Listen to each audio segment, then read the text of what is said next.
If you grew up anywhere near Kentucky in the 1980s or 1990s, there's a good chance you've heard of Guntown Mountain. For some people, it was just another roadside attraction. For others, it was a place filled with memories.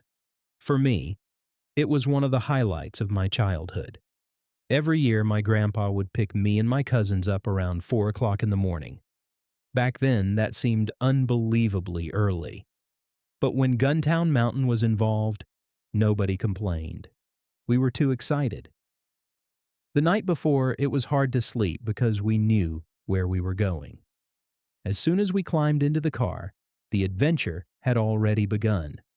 We'd make the 3.5-hour drive from Indiana to Kentucky. As a kid, that drive felt like it took forever.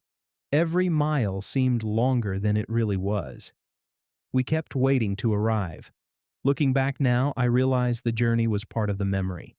One of the traditions I remember most was stopping at Cracker Barrel for breakfast. Before we ever saw a cowboy, a gunfight, or a chairlift, there was always breakfast. Looking back, that stop became just as much a part of the tradition as Guntown Mountain itself. As we got closer to Cave City, we'd start seeing putt-putt golf courses, roadside attractions, gift shops, and tourist stops lining the highway. The closer we got, the more excited we became. Many years, we'd also visit Mammoth Cave. The whole area felt like a giant family adventure waiting to happen. And eventually, we'd arrive at Guntown Mountain. One of the things I remember most was the chairlift ride to the top.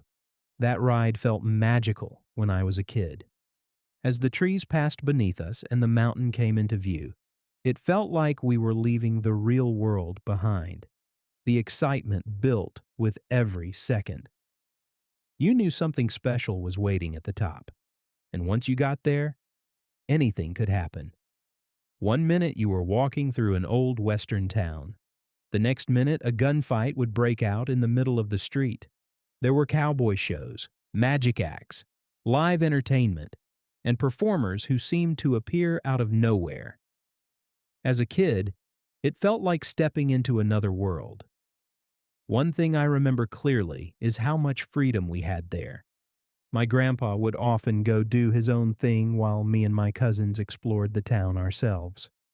Looking back, that seems strange now. But back then, it felt completely normal. Guntown Mountain felt safe.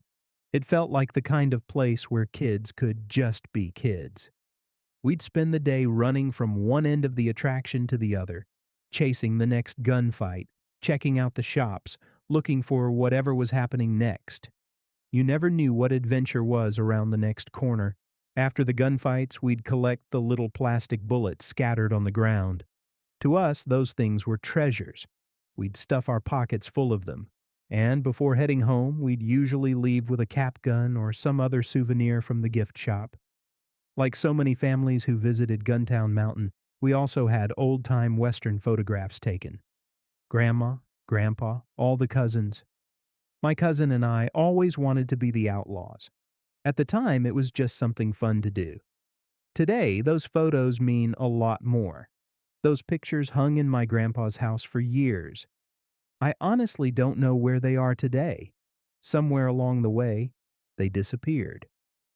But I can still see them in my mind. Looking back, those photos weren't just souvenirs. They were little snapshots of a moment in time. Guntown Mountain first opened in 1969 and became one of Kentucky's most recognizable roadside attractions.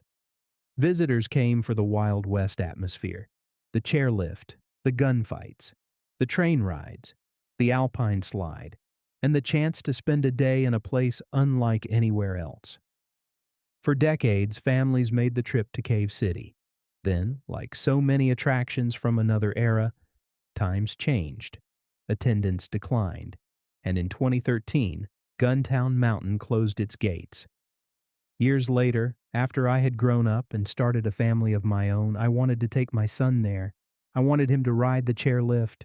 I wanted him to see the gunfights. I wanted him to collect plastic bullets the way I did.